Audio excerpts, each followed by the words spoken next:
How do you move forward when part of you still believes that they don't deserve to? That's what we're really talking about when we're talking about self-forgiveness.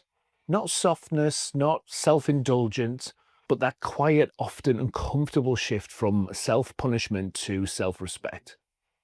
And for a lot of people, that shift feels impossible because they've spent years being the strong one, the one who carries the guilt as proof that they shouldn't forgive themselves, the one who thinks staying small is how you assure that you're not too much. But here's the truth: you can't rebuild on a foundation of self blame. You can try, but it won't hold. Maybe you've kept yourself in guilt because you felt like it was the responsible thing to do.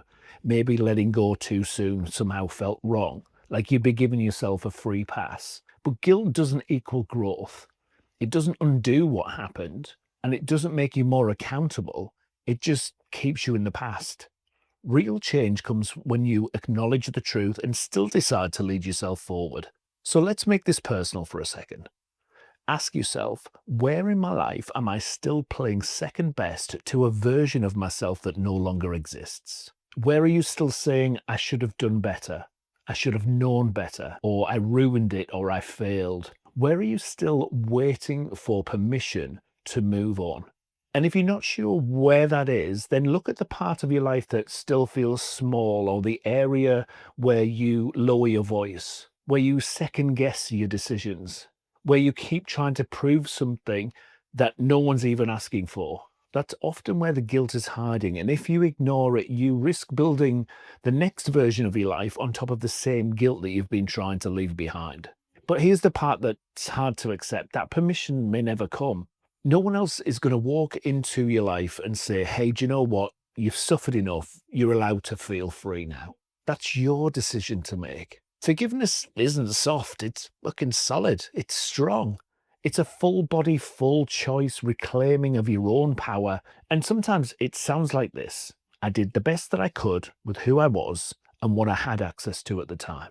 Say that with me out loud. I did the best that I could with who I was and what I had access to at the time.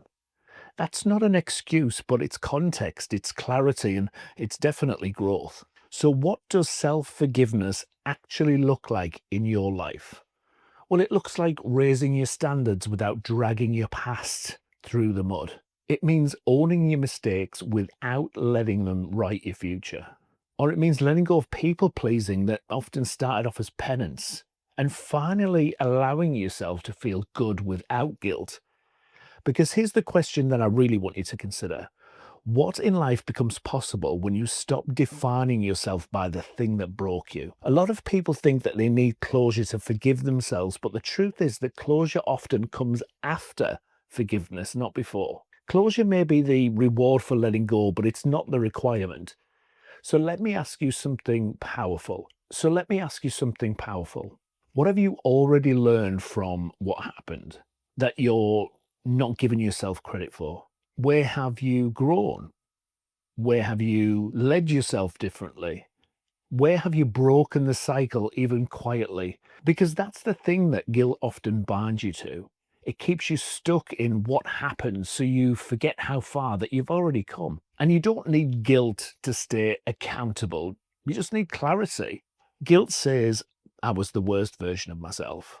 Clarity says, that version of me taught me who I never want to be again. See the difference? One keeps you stuck and the other one moves you forward. So here's a practical way to bring this into the body. Sit down in stillness, no distractions, and picture the version of yourself that you've been punishing. See them clearly, not as the villain, but as someone who may have been lost at the time, or overwhelmed, inexperienced, or even desperate to be seen, doing the best that they could.